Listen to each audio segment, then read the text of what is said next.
Bueno, estamos grabando. Vamos a iniciar esta última clase del año. Vamos a hablar, si bien vamos a hablar del etiquetado, también vamos a hablar de lo que trae aparejado este etiquetado desde el punto de vista de la toxicología ocupacional. Esto lo van a ver más adelante o ya lo habrán visto en la carrera, el sistema globalmente armonizado, para qué sirve, pero también nosotros le vamos a dar una vuelta a este sistema globalmente armonizado para el etiquetado y clasificación de productos químicos. Estamos hablando de productos químicos. Entonces, vamos a empezar porque esto es una estandarización. Esta estandarización, que también puede llamarse GHS, puede llamarse GHS, es un sistema que surge de la Organización de Naciones Unidas. ¿Por qué? Porque los problemas logísticos y los problemas operativos que traía una mala clasificación de los riesgos sobre productos químicos, ya sea en la manipulación, en la estiba, en el uso, traía problemas muy grandes. ¿Sí? Hoy todo se mueve por el comercio internacional. Entonces, lógicamente, el interés era económico, todo esto lo mueve el interés económico. Entonces, dentro de las Naciones Unidas, todos los países se ponen de acuerdo y generan este sistema globalmente armonizado de clasificación y etiquetado de productos químicos, que no es solamente cómo etiquetar los productos químicos, es alcance internacional. ¿Qué significa alcance internacional? Significa que todos los países se ponen de acuerdo y aquellos países que tengan un Estado de Derecho es poderes legítimamente constituidos y reconocidos por el resto del mundo o de los principales países del mundo, especialmente con aquellos con los cuales se comercia o se tiene una actividad importante a nivel diplomático. Por eso es que habrán visto que cuando hay golpes de Estado, inmediatamente tratan que se los reconozca a esos gobiernos en las Naciones Unidas. Porque si no se los reconoce, no son un Estado de Derecho. Entonces, las acciones que hagan no van a ser reconocidas por el resto del mundo. Lo cual, económicamente, es un problema muy serio. Argentina participa de esto y lo adopta bajo la resolución 801 del 2015 y todas las modificatorias que hay después. ¿Sí? O sea, me van a decir que hay otras resoluciones, sí es cierto, hay otras resoluciones, pero la resolución madre es la 801 del 2015. Bien, ¿qué dice esta resolución? Esta resolución dice que se adopta, que Argentina lo adopta a través de la Superintendencia de Riesgos del Trabajo. ¿A quiénes incluye? A los autoasegurados que tienen que aplicar este sistema, el CGA, GHS, bueno, hoy me cuesta pronunciarlo, en todo lo que sea capacitación, etiquetado, señalización que van a utilizar en sus establecimientos. Van a destinar capacitación. Mientras que las ART y los autoasegurados van a tener que hacer acciones preventivas con respecto a esta implementación. Bien, ¿dónde van a hacer estas acciones preventivas? En la programación. ¿En qué programación? En la que anualmente tienen que elevar. ¿Sí? Y esto está en la resolución 771 del 2013, en donde, en esta resolución 771 del 2013, los autoasegurados y las ART tienen que programar anualmente cómo van a hacer acciones para llevar adelante la prevención y en este punto, cuáles van a ser esas tareas dentro de los contratantes de la RT, o sea, empleadores afiliados son, yo tengo una empresa, contrato una RT y soy un afiliado, no mi personal, sino el empleador. Bien, y la empresa autoasegurada, tienen que hacerlo en un año. Entonces ahí tengo que poner cuáles van a ser los recursos humanos, técnicos y presupuestarios asignados a esta área. Ya estoy hablando de presupuesto. O sea, esto tiene un costo, hacerlo adelante. En el artículo 6 de esta resolución, dice que la implementación va a estar vigente de acuerdo a lo establecido por las resoluciones, la 310 del 2013, sabemos en qué estado está la 310, la 497 del 2003, la 743 del 2100 también, como, tal vez esto es lo más importante que vamos a hablar más adelante, lo que está definido en el libro Púrpura. El libro Púrpura es un libro en donde las Naciones Unidas redactan y lo actualizan a el sistema globalizado de armonización. ¿Sí? Y esto va a ser a partir del 2016. Si bien lo que hoy tiene la Superintendencia del Riesgo de Trabajo es, creo que es la 5ª o la 6ª edición, ya en inglés está la 9ª que salió este año.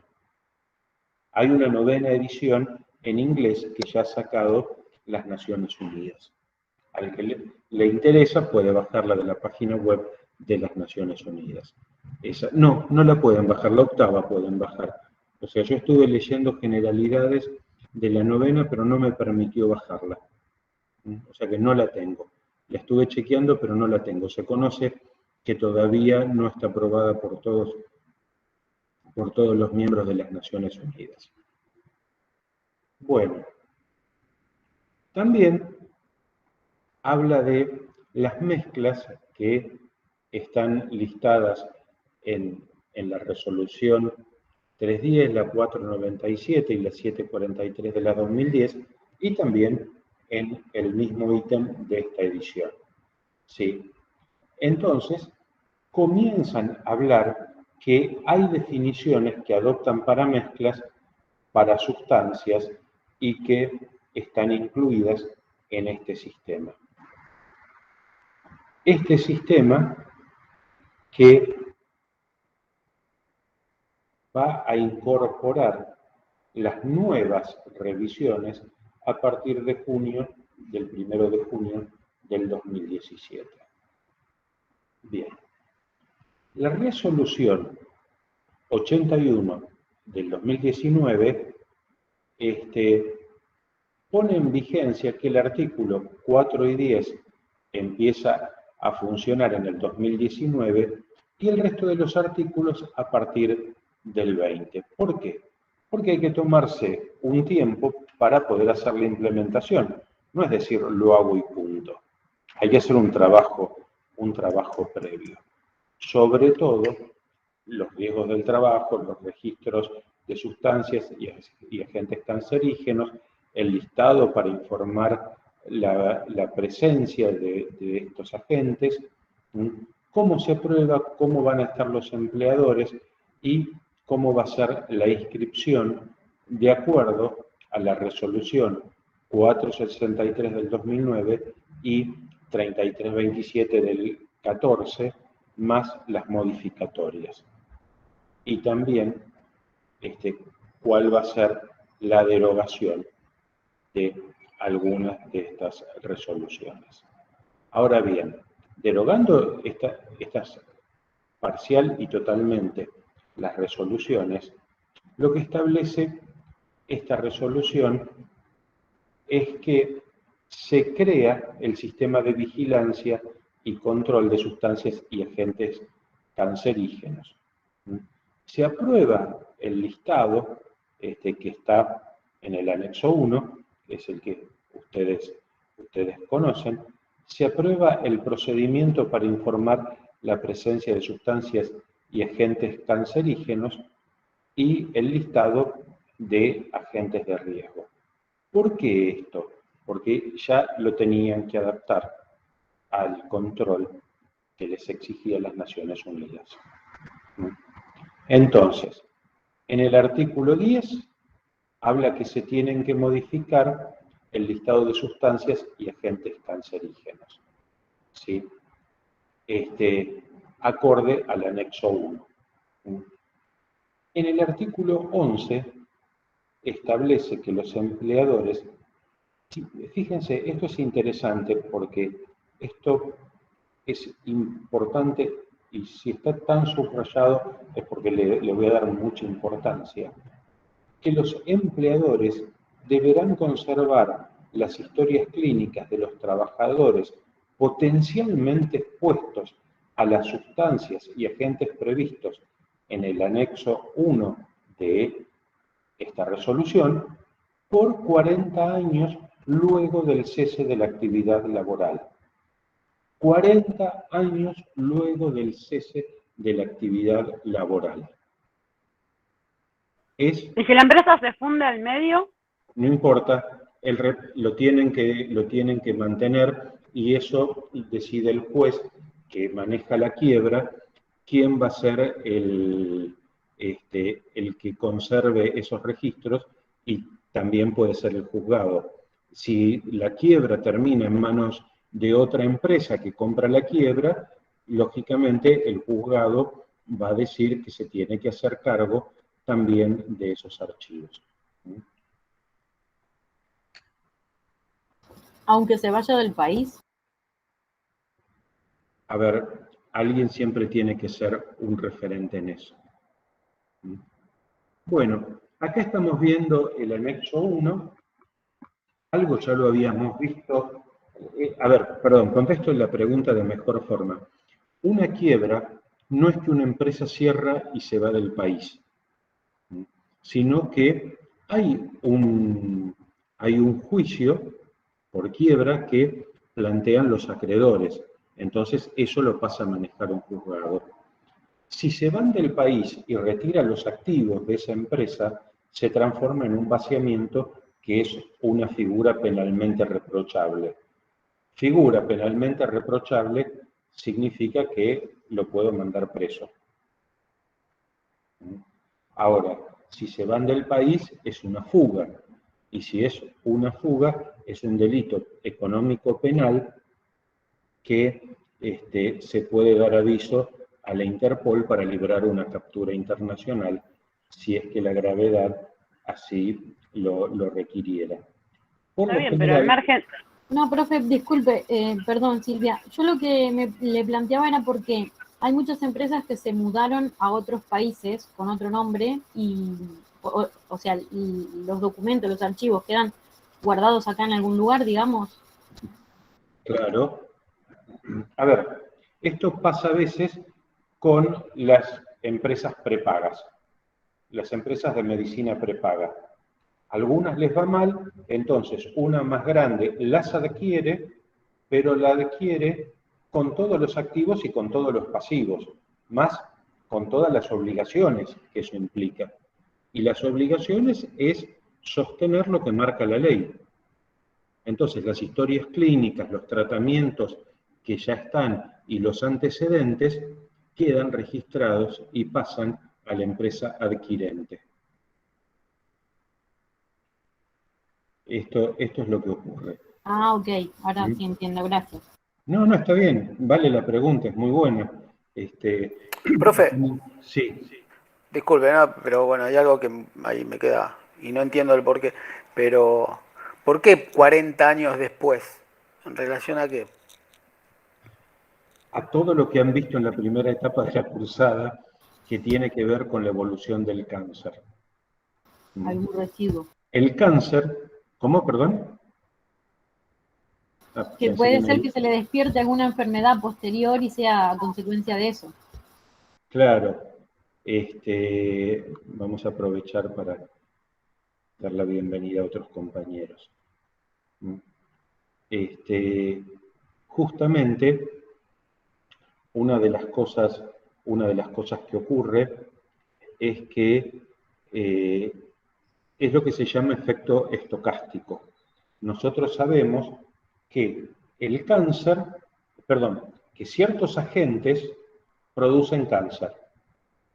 Ahora, no sabemos a qué dosis ni cuánto tiempo de exposición es necesario, ni cuánto tiempo va a pasar para ese cáncer. ¿Sí?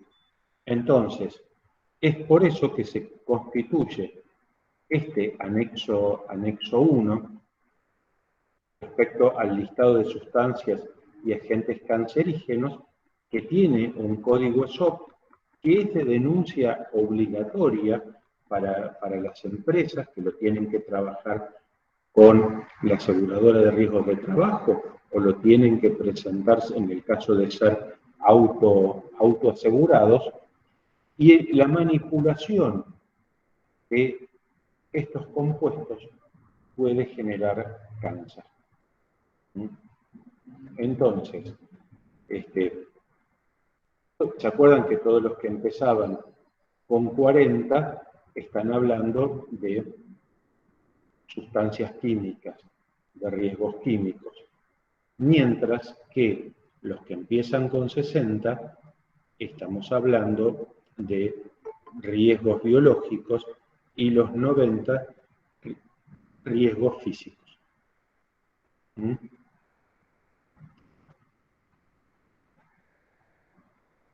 Así que esto es la sustancia que, este es el listado de sustancias y agentes, por eso se habla de agentes. Sustancia refiere más a lo químico y agente refiere a lo biológico y a lo físico, que es de presencia obligatoria, y las historias clínicas y los antecedentes tienen que estar durante 40 años. Entonces, en base a este listado, tienen que estar 40 años. Bien, algunos de los agentes químicos pueden ser los hidrocarburos. Los hidrocarburos, por lo general, ingresan por vía inhalatoria, pero también por vía dérmica. ¿Y qué les pongo acá? ¿Por qué un churrasco, una parrilla? Porque no tanto en nuestro país, bueno, en nuestro país hay algunos que se llaman asadores y le tiran queroseno al fuego. Entonces, no hacen más que contaminarse con hidrocarburos fuertes, pero algún tipo de carbón, sobre todo el carbón mineral, tiene hidrocarburos.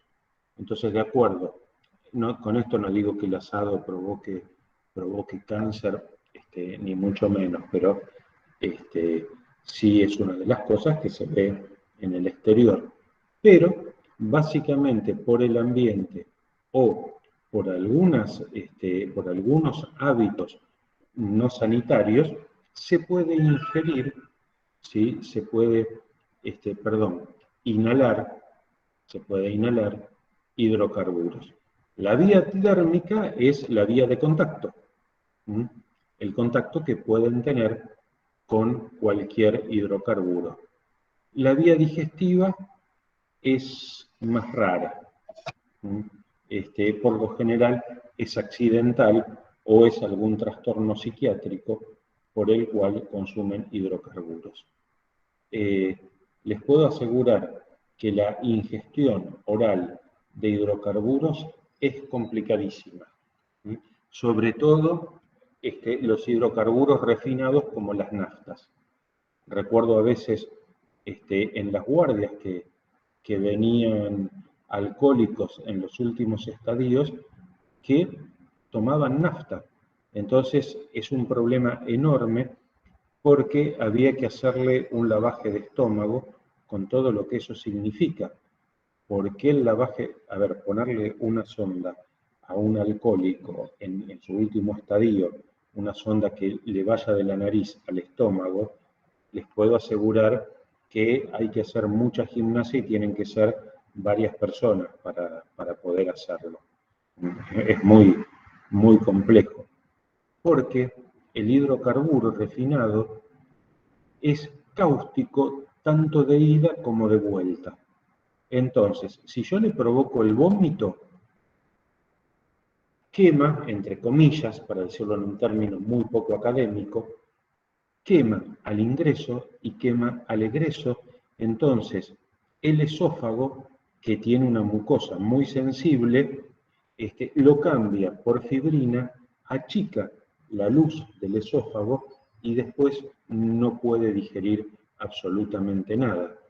Y ni hablar si dejo que se junte con el ácido clorhídrico que hay en el estómago y a través de esa mezcla pase por todo el intestino delgado para terminar por el intestino grueso. Es muy complejo el tema de la ingestión accidental o psiquiátrica de los hidrocarburos.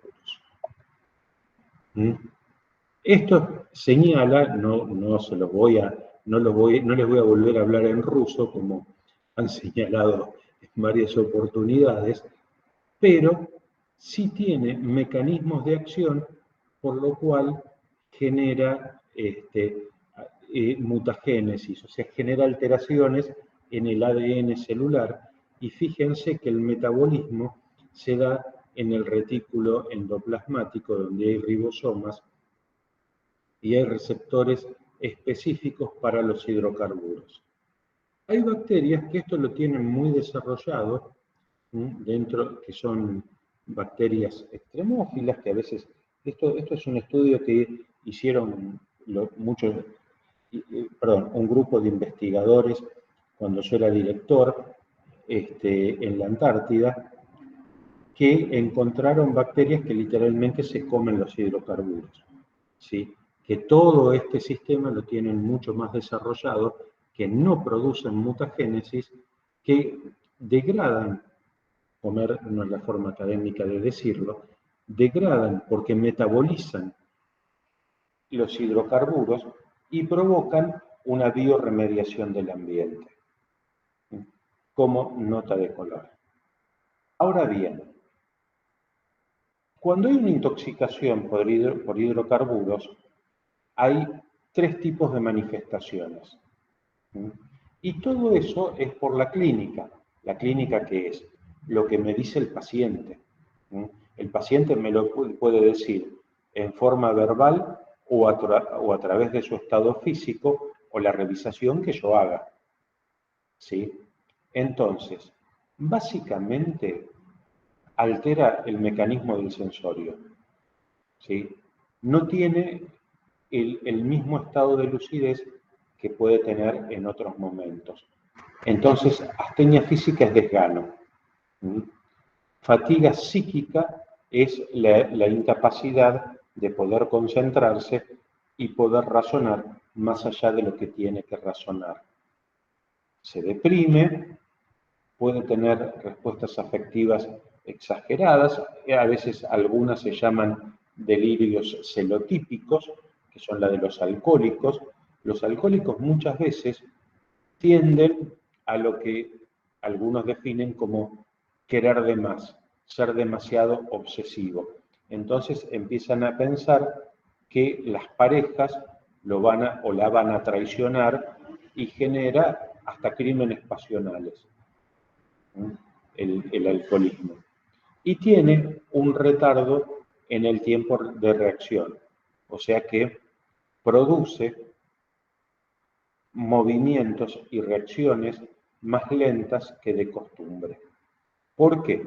Porque si vamos a ver, y recordamos la primera parte de la cursada, todos estos hidrocarburos son liposolubles, entonces afectan las vainas de mielina de las neuronas. Las neuronas no conducen bien el impulso nervioso. Entonces, el área médica tiene que ver cómo manejar esta enfermedad profesional, ¿sí? Tiene que haber una evaluación, acá ya no solamente es el área médica, todo esto lo tienen en el libro Alveano, ¿eh? Esto sí, está en el Nelson Alveano y todo está sacado del Nelson en el Alveano. Entonces, tiene que haber un trabajo respecto a lo que es IMAP, condiciones y ambiente de trabajo. Hay que trabajar sobre la exposición contaminante y hay que hacer un examen crítico. Crítico significa tener en cuenta estos verbos: evaluar, replantear. ¿Sí? ¿Evaluar qué? ¿Qué sé yo de cómo se está trabajando? ¿Qué estoy aplicando? ¿Qué medidas de higiene y seguridad tomé respecto a los trabajadores enfermos? Y después de evaluar, voy a replantear lo que hago. O sea, algo pasó. Sobre todo si tengo más de un trabajador que tiene una enfermedad profesional por una exposición a hidrocarburos. Algo pasó. Si es necesario, los tengo que internar. Insisto, son complicaciones severas las de los hidrocarburos. Tengo que hacerle controles después cuando termine. O sea, cuando hablábamos de controles médicos ocupacionales, hablábamos del preingreso, de los periódicos, pero también los que se deben hacer después de una ausencia prolongada. Una primera etapa con estas características de exposición, contacto y generación de enfermedad profesional habla de una ausencia prolongada. Entonces, es importante hacerle el estudio o la evaluación periódica post licencia prolongada. Estas son preguntas de exámenes, y son preguntas gruesas, lo que yo estoy explicando ahora. ¿Lo repite, profe? Sí.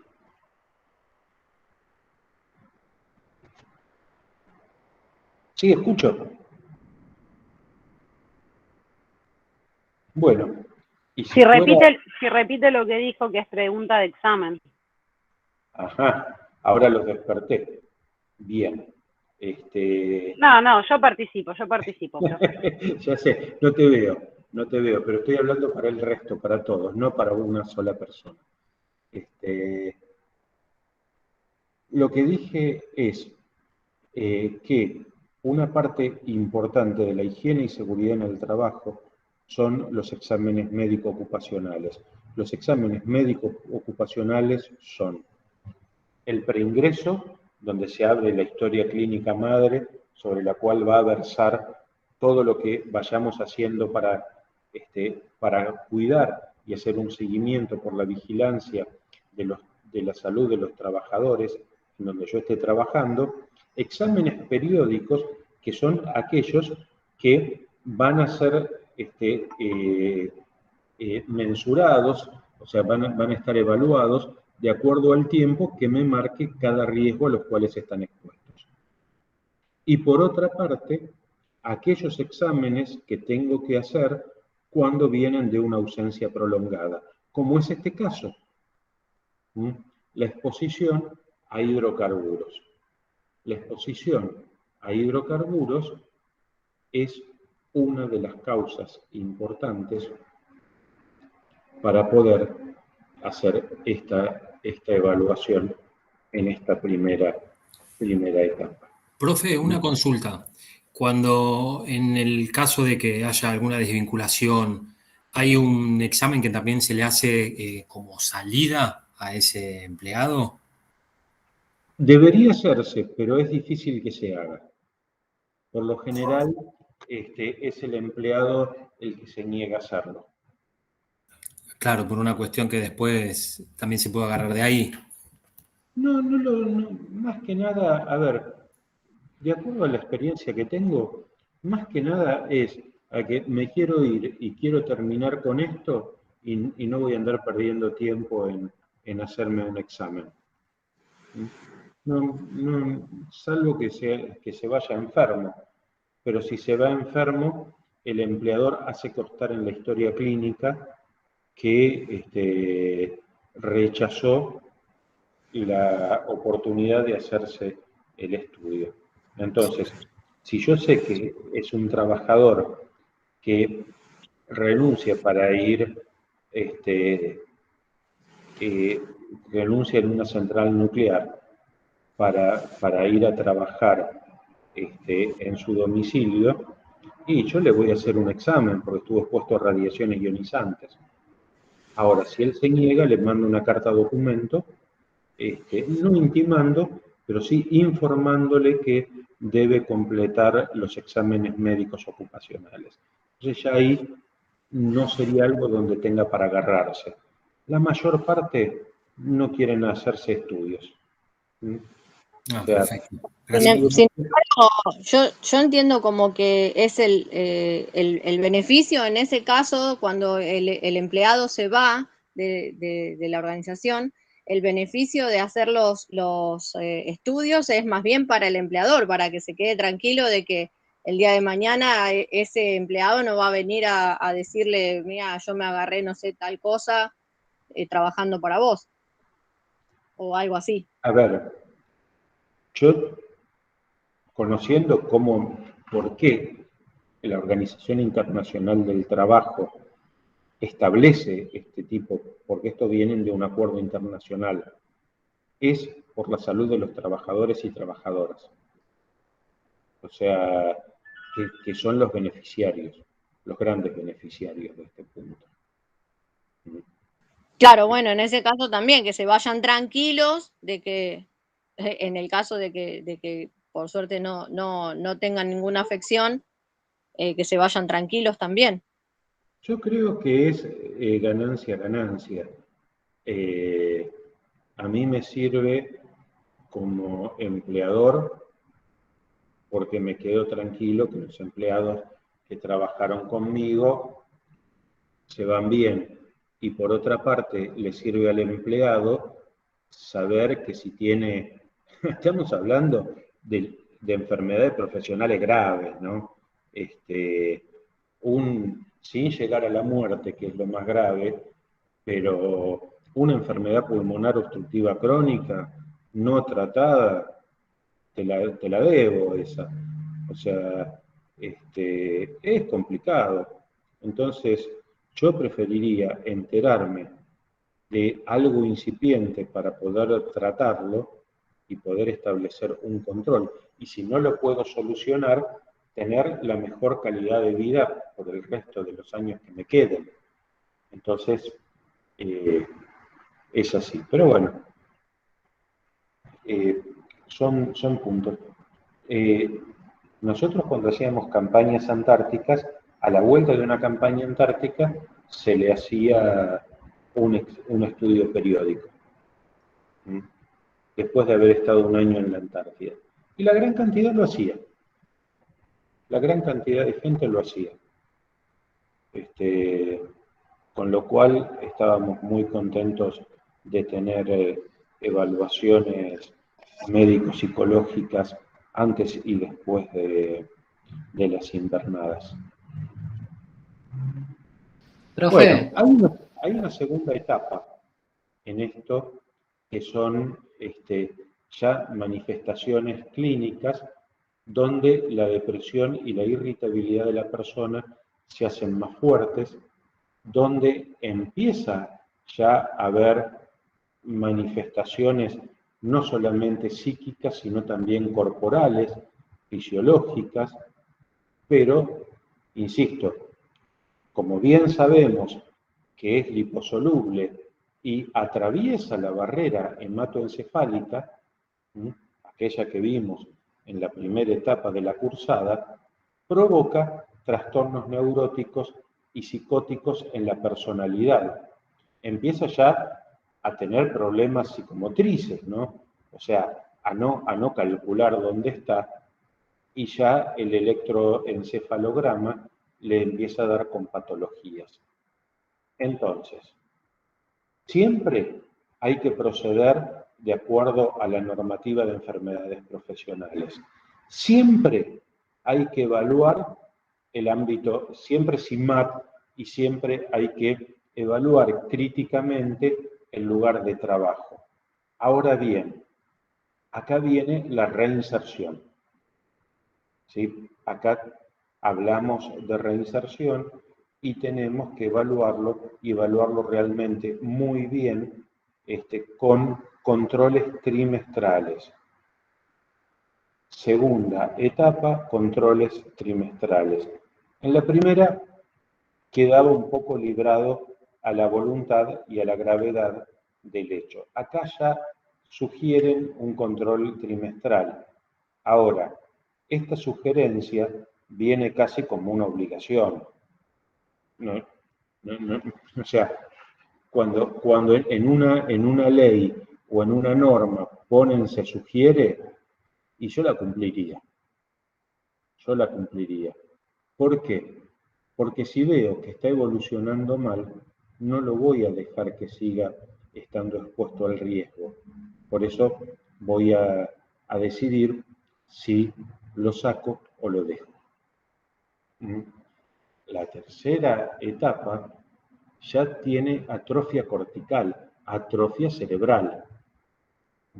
Ya está demente. Ahora, ¿está demente por qué? ¿Porque se volvió loco de pronto? No, porque estuvo tanto tiempo expuesto.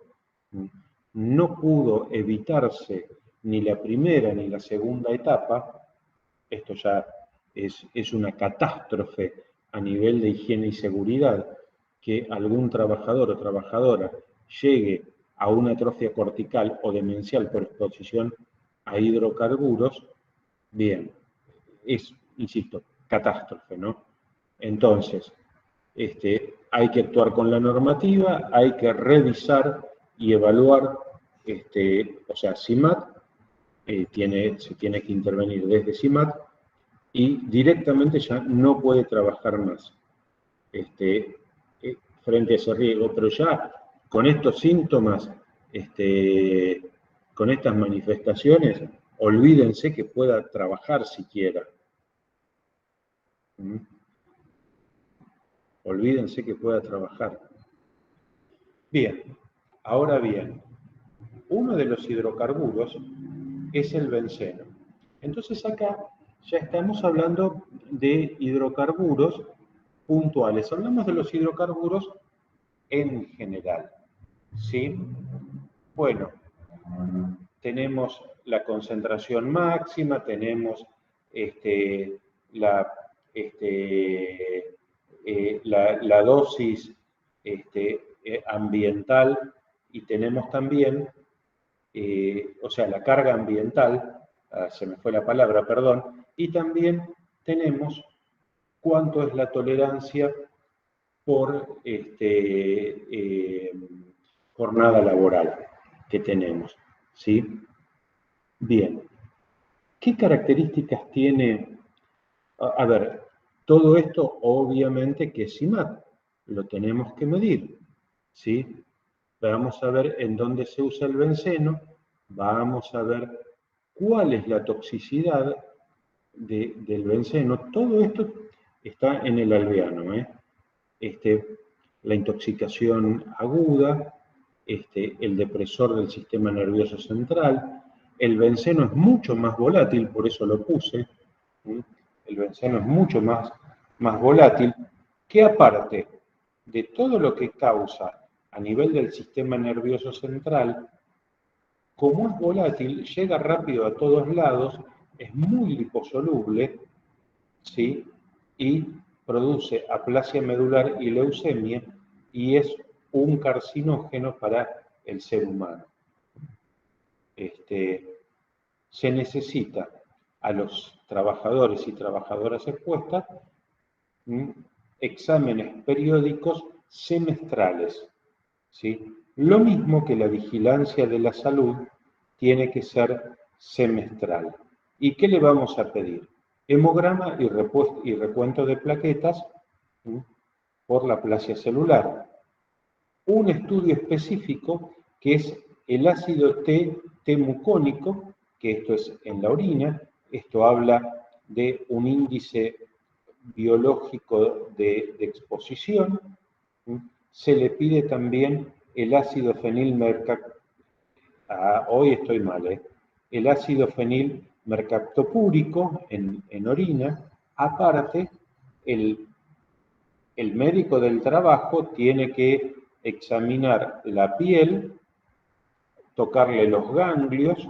Un estudio hematológico es tocar los ganglios, tocar los pulsos, ver cómo está de la visión, ver toda la parte auditiva, cognitiva, otorrinolaringológica, sobre todo también si percibe los aromas, porque el benceno podría dañar también la célula que percibe las terminales neurológicas que están relacionadas con los aromas, que es similar a lo del COVID. El COVID lo que produce se llama disgusia, ya que falta del gusto y que está vinculada también con la falta de percepción de los aromas. Todo esto está vinculado. Hay que hacer estudios neumonológicos, porque obviamente el benceno, si entra por una toxicidad, si la vía de entrada es inhalatoria, va a haber impacto en los pulmones y obviamente neurológica, ¿sí? Bien. El ácido mucónico o el ácido mucónico es por orina. Entonces, cuando finaliza la jornada laboral, lo saco de su ambiente laboral, lo llevo a un consultorio alejado de ese ámbito laboral, tomo una muestra de orina, la dejo refrigerada para analizarla, preferentemente el mismo día, o si no, inmediatamente abra el laboratorio de análisis clínicos. ¿Por qué? Insisto, es volátil el benceno. El benceno es volátil.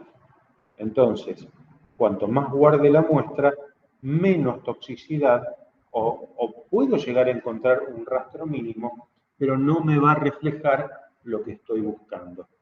Bueno, acá están las condiciones de traslado. Ahora también, si yo tengo problemas en el riñón, la función renal lo hace la creatinina, ¿sí? Tengo que pedir una muestra de orina nueva, porque alteraciones en la función renal pueden hacer que varíe la concentración de ácido mucónico o tetemucónico. Bien, si se frisa puede durar 2 semanas. HPLC es un método de traslado. El índice biológico de exposición, o sea, si yo tengo 500 microgramos de ácido mucónico por cada gramo de creatinina, ya me dice que estoy expuesto. 500 microgramos de ácido mucónico por gramo de creatinina. La persona estuvo expuesta. Mientras que el ácido S-fenilmercaptopúrico es lo mismo, pero varía. De todas maneras, esto ustedes lo que tienen que hacer es fijarse el valor que tiene y el valor normal. Yo nunca me acuerdo ni quiero acordarme los resultados de memoria, porque justamente hay ahora una adecuación con los bioquímicos para que pongan los valores normales, porque nosotros no hacemos el estudio, lo que hacemos es la interpretación del resultado. Para eso hay un profesional que se llama bioquímico, bioquímica, que son los que hacen correctamente este tipo de análisis. Pero si esto todavía es una estandarización, si tengo este índice biológico que es el ácido S-fenil mercaptopúrico, acá hay un problemita, no se tipió bien el fenil mercaptopúrico, el índice de exposición a este ácido en orina es de 25 microgramos por gramo de creatinina. Bien. En el caso de la exposición al benceno, tengo que el hemograma tiene que hacer hematocrito, hemoglobina, recuento de glóbulos rojos o eritrocitos y el recuento de glóbulos blancos con fórmula leucocitaria. ¿Todos los glóbulos blancos son iguales? No, hay un montón de glóbulos blancos. Neutrófilos, basófilos, eosinófilos y linfocitos. Base. Recuento de plaquetas y después tengo que ir a buscar si tiene la piel inflamada por irritación, dermatitis irritativa es eso, si está cansado, pálido, tiene fiebre, le sangran las encías y le sangra la nariz. Esto me dice que puede tener anemia, le faltan glóbulos rojos, ¿sí? Puede ser que no tenga plaquetas y que por eso le sangren las encías o le sangre mucho la nariz. Sí. Ojo, una hemorragia nasal como la que pueden tener alguno de ustedes o alguno de sus hijos no significa que tenga un problema de plaquetas. Ahora, si eso es reiterado varias veces por día y durante 2 o 3 días, y preocúpense porque ahí es otra historia. A ver, las plaquetas es una parte de la sangre que interviene en la coagulación. Por eso es que les digo lo que les digo. Bueno, otorrinolaringológica, irritación de las vías aéreas superiores. Ingresa por la nariz, irrita. Puede haber una traqueobronquitis y la parte superior del árbol respiratorio se inflama. ¿Hay manifestación neurológica? Y sí, es liposoluble. Entonces, lo que tengo que hacer es lo que les decía. Si tengo valores que me indican, ya sea igual o mayor a 500 por gramo de creatinina o igual o mayor a 25 miligramos de ese fenil mercaptopúrico por gramo de creatinina al fin de la jornada laboral, perdón, menor o igual es ausencia. Mayor a estos valores, sin manifestaciones clínicas, o sea, solamente es un hallazgo de laboratorio. Si tengo menos de esto, no pasa nada. Ahora, si tengo dosis mayores, pero sin manifestaciones clínicas, el área médica, y yo diría, en esto lo voy a corregir a Nelson Alveano, yo diría que también con el área de higiene y seguridad del trabajo, hay que evaluar las condiciones y ambientes de trabajo para tomar la decisión si lo sacamos del puesto de trabajo. Y después guiar al trabajador en las normas de higiene y protección personal. Hay que hacer un nuevo laboratorio para chequear estos valores, a ver si es casual o si se repiten. Y después, control trimestral, o sea, 2 veces durante el primer semestre y después un control cada 6 meses. En este caso, número 2. En el número 1, menor o igual. En el número 2, mayor al valor de corte, pero sin síntomas. Sin síntomas. Ahora, si yo tengo manifestaciones en el hemograma Yo nunca le doy bola a la cantidad de glóbulos rojos por milímetro cuadrado, puede variar, pero sí a la hemoglobina y al hematocrito. Un hematocrito menor o igual a 35% ya me habla de anemia. Si tengo bajo los glóbulos blancos, tengo un problema grave, por debajo de 3.500. Por debajo de 1.200 neutrófilos, estoy sin defensas. Con menos de 150.000 plaquetas me puedo defender muy bien, pero ya empiezo a tener un síntoma. A mí, entre 100.000 y 150.000 plaquetas no me asusta demasiado, pero ya para prever un hemograma tan alterado, le prestaría atención. Bien. La médula alterada la médula puede no estar alterada y puede haber algún metabolito urinario, algún producto de degradación. Recuerden lo que era la metabolización del xenobiótico. Bueno, acá estamos viendo el caso práctico.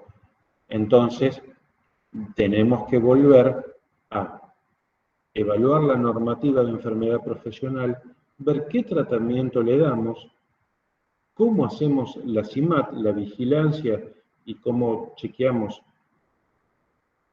el ambiente laboral, cómo realizamos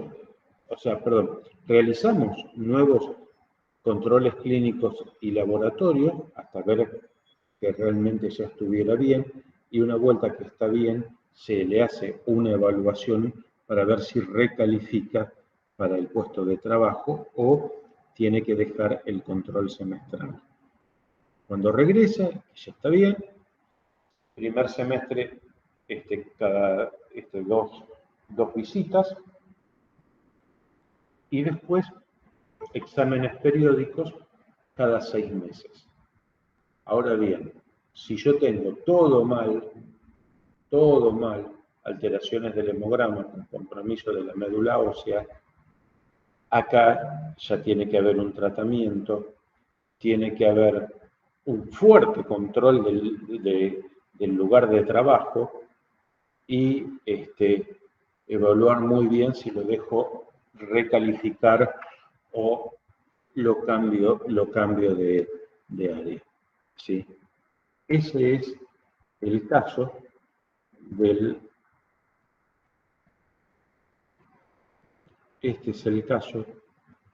benceno.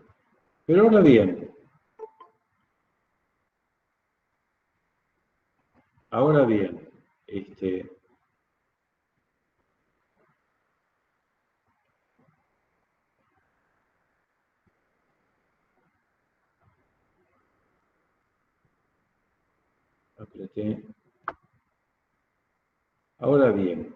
vamos a ver qué pasa con el estireno. En el estireno ya lo medimos de forma más intensiva a través de todos los mecanismos que tengo para determinar cuáles son los valores a los que puede estar expuesto a través de la carga máxima, a través de la exposición ambiental, a través dentro del tiempo de trabajo, a través de su jornada. O sea, todo esto lo tengo que chequear. ¿Por qué? Porque el estireno, cada vez se está utilizando más. Y fíjense dónde. Bueno, esto ya lo saben ustedes. Para fabricar el poliestireno, el fiberglass, para la fabricación de todo lo que tiene que ver con este tipo de resinas que cada vez se utilizan más respecto al plástico duro. Ahora también, es un hidrocarburo. Este hidrocarburo básicamente irrita primero las vías respiratorias, irrita la mucosa ocular. No sé si lo vi con ustedes, no lo vi con ustedes, lo vi en la clase de ambiente extremo, que hay algo que comunica la parte de la nariz con el ojo. ¿Por qué? Cuando uno llora se dice que moquea y le salen lágrimas por la nariz. porque hay un conducto que se llama conducto lácrimo-muco-nasal. O sea que está conectado a través de ese conducto el ojo con la nariz. Por eso muchas veces hay gripes que se manifiestan con conjuntivitis. ¿Sí? Entonces hay inflamación de las vías respiratorias y de la mucosa ocular. Aparte puede haber dermatitis, puede ser un depresor del sistema nervioso central a altas concentraciones, pero también sistema nervioso central, sistema nervioso periférico, ¿sí? La liposolubilidad es clave, se metaboliza en el hígado, sistema microsomal, retículo endoplásmico liso, ¿sí? En la sangre, ¿sí? Y está clasificado como probable carcinógeno. Entonces, a ver, ya con todo esto, está claro que puede producir cáncer, pero es un dosar. Todavía no lo tenemos clasificado como cancerígeno. El examen clínico, dermatológico, neurológico, oftalmológico, otorrinolaringológico, psicológico, y además le agrego hemograma completo con recuento de plaquetas, pero un hepatograma. En el benceno no metí el hepatograma. Acá sí meto el hepatograma. Y en todos yo le haría una plaquita de tórax. ¿Sí? No es obligatorio, pero tampoco está de más. Bien. La vigilancia es semestral. Voy a chequear en orina metabolitos como el ácido mandélico y el fenilglioxílico al final de la jornada laboral, para ver si está expuesto durante su jornada laboral. Aparte, puedo pedir directamente estireno en sangre. Bueno, ¿cuáles son los índices biológicos de exposiciones? Tanto para el fenilglioxílico como para el estireno en sangre. Y después, los controles anuales, ¿sí? Acá sí, el examen periódico es anual, con la orientación dermatológica por la dermatitis irritativa, la dermatitis alérgica, la debilidad, la cefalea, la fatiga, la irritación ocular, neuritis óptica, es dolor en el nervio óptico, ese dolor retroocular profundo que hasta hace doler la cabeza, es una neuritis óptica. ¿Sí? A nivel otorrinolaringológico, ¿cómo están las vías aéreas superiores? Si hay neuritis, ¿qué pasa a nivel psicológico? Y también le voy a pedir el hemograma para saber si hay anemia, baja cantidad de glóbulos blancos, o sea, leucopenia, si voy a tener los linfocitos indicadores de cáncer o de linfomas, si también todas las células hematopoyéticas no están vinculadas a leucemias, ¿sí? O cánceres del sistema sanguíneo, y si tengo hepatotoxicidad, si las transaminasas me dan altas o me dan bajas. Y acá también, acá están los valores de exposición. En el primer criterio, lo que tengo que ver es chequear, porque pueden ser hallazgos casuales. En el segundo criterio, si tengo niveles altos de mandélico y fenilglioxílico en 1 gramo de creatinina, más cualquiera, una o más de estas evaluaciones médicas, ya acá voy a tener que establecer un tratamiento. En el caso anterior hacía vigilancia. Siempre, en todos los casos van a ver que se evalúa el ambiente laboral. Si hay mejoría, hasta la mejoría clínica, repito, el dosaje de mandélico y fenilglioxílico cada 15 días. 15 días, ¿sí? Le hago al día 0 y al día 15. Y si el valor al día 15 me da alto, al día 30 vuelvo a hacer un control para ver si ha tenido una reexposición. Cuando Eso se los encuentra valores en sangre, me dan- ¿verdad? ¿Cómo? Esos valores se encuentran en sangre. Se encuentran en sangre y en orina. El Ah, ok, gracias. mandélico y el fenilglioxílico, orina. ¿Sí? Acá está. O se llaman estireno en orina. Pero también puedo medir el estireno en sangre. Estos valores son en orina. A veces es más fácil que orinen en los trabajadores o trabajadoras en un tachito que sacarle sangre de la vena. No, como dijo que se repite a los 15 días. Sí, sí, también. Es de orina. A los 15 días también puedo hacer el de sangre. Ah, ok, gracias. Ahora, en el punto 3, donde ya la gravedad es mayor, tengo valores altos, ¿sí? Y tengo uno o más de estas alteraciones, pero ya irreversibles. Significa que lo que yo veo no se va a ir y el trabajador lo va a tener para siempre. Una o dos de todas estas. De dermatitis irritativa, dermatitis alérgica, estar débil,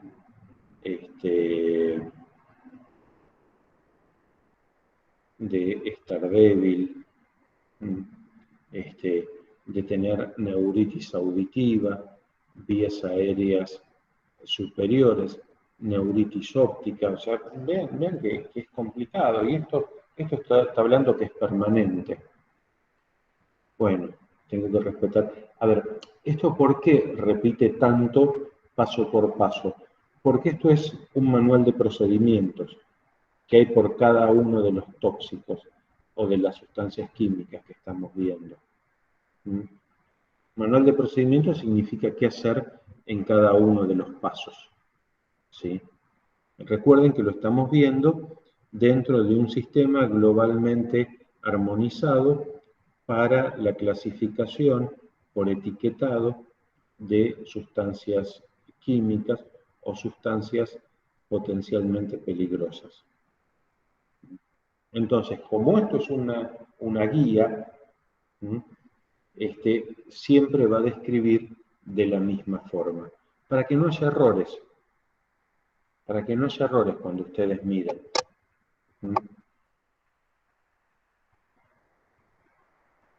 Siempre termina que si lo voy a reincorporar, tengo que hacer una evaluación importante a nivel de riesgos. Siempre. Y acá dejamos los hidrocarburos para pasar a otro, al cadmio. ¿Y por qué me meto en el cadmio?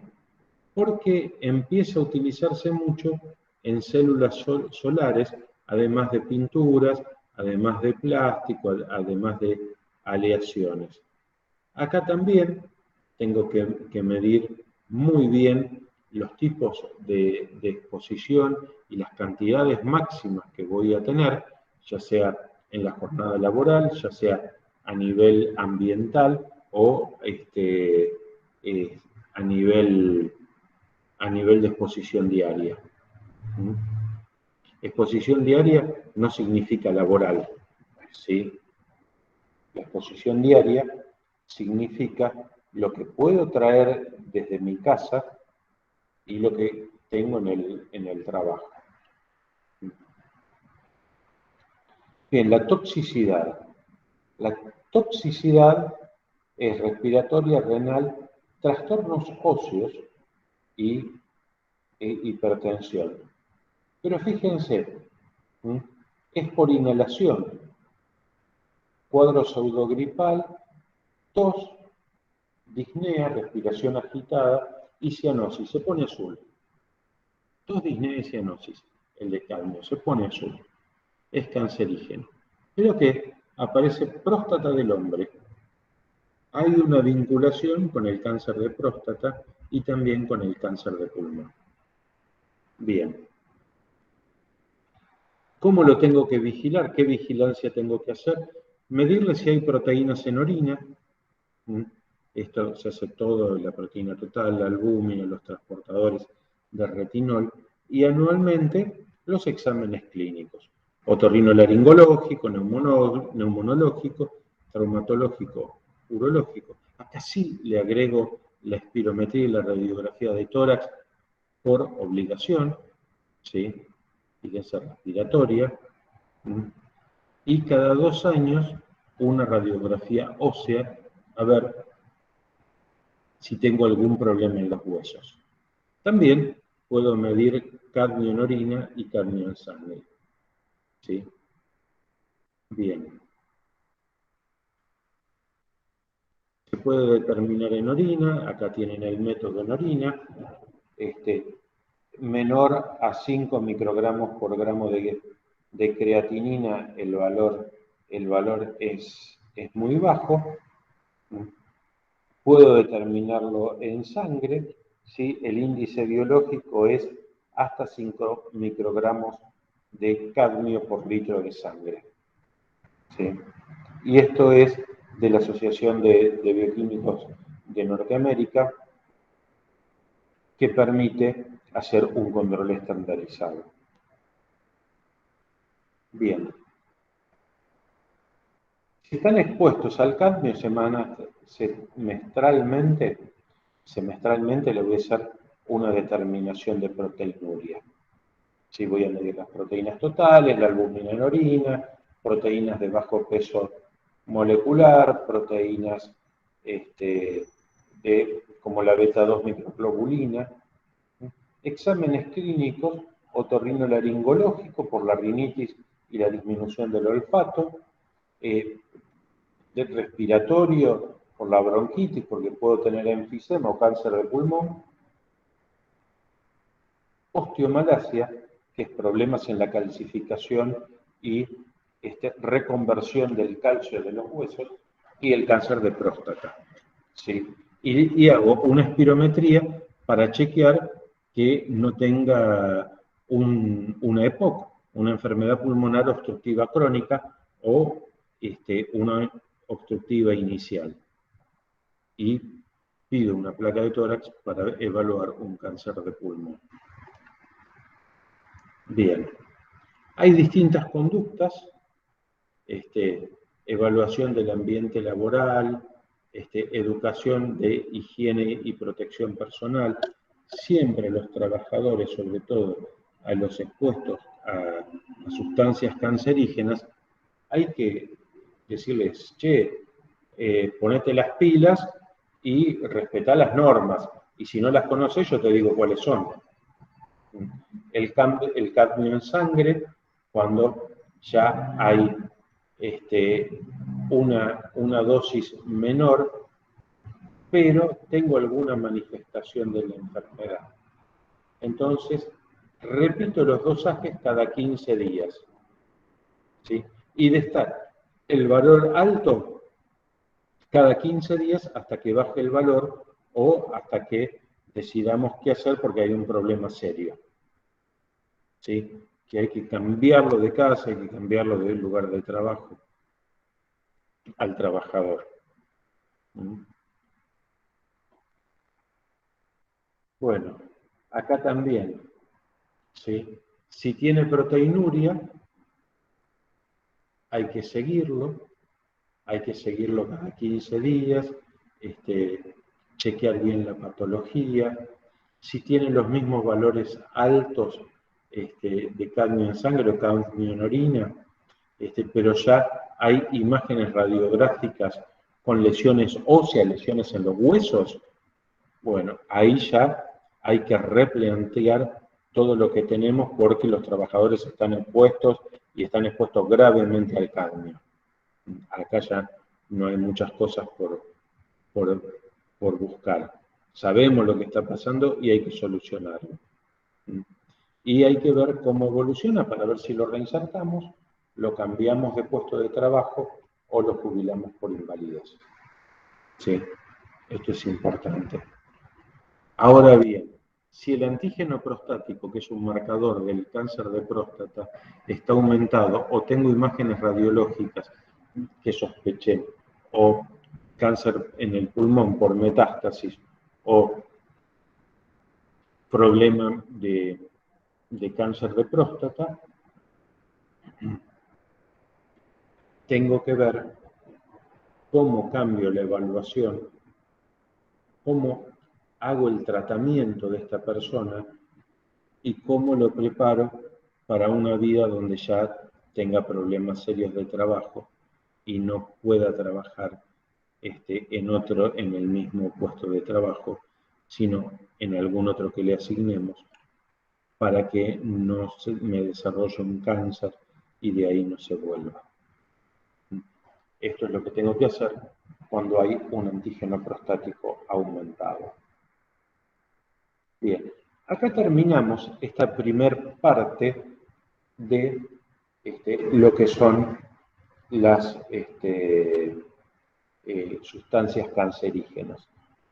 Habíamos dicho que en la 801, en la resolución de la Superintendencia de Riesgo de Trabajo, que adoptaba la definición del libro púrpura, ¿sí?, o del CGA, del capítulo 1.2, ¿sí?, y dentro de ahí el 1.3.3.1.2. Define sustancia, lo vamos a ver más adelante, como un elemento químico con compuestos en estado natural, obtenidos por cualquier procedimiento, incluyendo los aditivos necesarios para la estabilidad. Sustancia. Esto está en el CGA. Sustancia. Compuesto en estado natural, que incluye los aditivos para su estabilidad o impurezas. Mezclas son una disolución o mezclar dos o más sustancias que reaccionen entre sí. Por ejemplo, una mezcla es el poxipol, que viene en dos barras de tipo plastilina, entonces los mezclo y ahí ya tengo la mezcla. Mientras que una aleación es algo homeogéneo a nivel macroscópico, que va a estar constituido por dos elementos que no va a ser fácil separarlos, ¿sí? Entonces también, si bien son mezclas, pero una aleación es distinta. Ya habrán pensado que es una validación. Y ahora, bueno, vamos a volver al sistema armonizado, pero en el mientras tanto, vamos a hacer un pequeño descanso